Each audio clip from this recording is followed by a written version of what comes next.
AP fibre grid లో MD Madhusudan Reddy నేతృత్వంలో 151 కోట్ల కుంభకోణం జరిగిందని అధికారులు గుర్తించారు. ఎన్నికల ముందు 900 కోట్ల రుణం తీసుకున్న ఫైబర్ గ్రిడ్ సంస్థ లెక్కపత్రం లేకుండా 151 కోట్లు ఇష్టానుసారంగా చెల్లించినట్లు ఆరోపణలు వచ్చాయి. కొత్త ప్రభుత్వం రాకతో ఫైబర్ గ్రిడ్ సంస్థ బ్యాంక్ ఖాతాను పరిశీలించగా అక్రమాలు జరిగాయని నిర్ధారణ అయింది. దీంతో ప్రధాన కార్యాలయాన్ని అధికారులు సీజ్ చేశారు.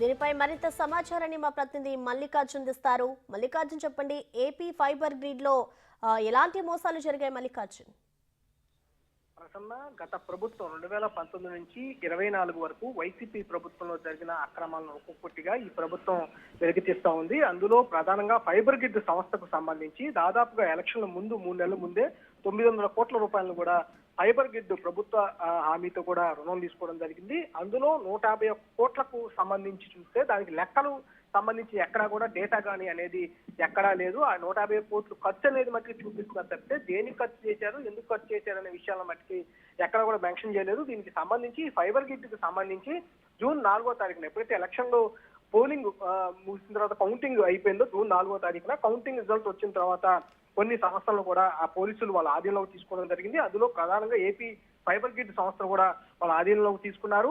ఈ సంస్థకి సంబంధించి ఇప్పటి వరకు కూడా ఓపెన్ చేసిన దాఖలాలు లేవు. మొన్న రీసెంట్ గా ఈ ఫైబర్ గ్రిడ్ కి ఒక అధికారిని కూడా నియమించడం జరిగింది. అధికారిని నియమించిన దగ్గర నుంచి కూడా ఏదైతే అక్రమాలు జరిగావో అక్రమాల పైన కూడా ఆరాధిస్తున్న పరిస్థితి కూడా కనిపిస్తా ఉంది. 900 కోట్లకు సంబంధించి రుణాలు అనేది తీసుకున్న తర్వాత 151 కోట్ల సంబంధించిన డాక్యుమెంట్స్ కానీ దానికి సంబంధించిన ఖర్చుల వివరాలు కానీ ఎక్కడా కూడా చూపించలేదు. ఈ అక్రమాలను కూడా ఒక్కొక్కటిగా వెలికితీస్తా ఉన్నారు. ఇంకా అంటే ఓన్లీ ఎన్నికల ముందు 3 నెలల ముందే 151 కోట్లు తేలితే దాదాపుగా 4.5 సంవత్సరాలకు పైగా ఉన్న ఫైబర్ గ్రిడ్ లో కూడా ఎలాంటి అక్రమాలు జరుగుతాయి అనే దాని మీద కూడా ఆరాధించే పరిస్థితి కనిపిస్తా ఉంది. పూర్తి స్థాయిలో అది ఓపెన్ అయిన తర్వాత డేటా అనేది కూడా బయటకు పోకుండా ఉండడం కోసమే ఆ రోజు పోలీసులు వాళ్ళ ఆధీనంలో తీసుకోవడం జరిగింది. ఈ నేపథ్యంలోనే 3 నెలల స్కామ్ అయితే బయట తీయడం జరిగింది. పూర్తి స్థాయి అంటే 5 సంవత్సరాల పాటు ఫైబర్ గ్రిడ్ లో ఎలాంటి అక్రమాలు జరిగినాయి, ఎలాంటి అవకతవకలు జరిగిన విషయంపై కూడా ఆరాధిస్తున్న పరిస్థితి కనిపిస్తా ఉంది.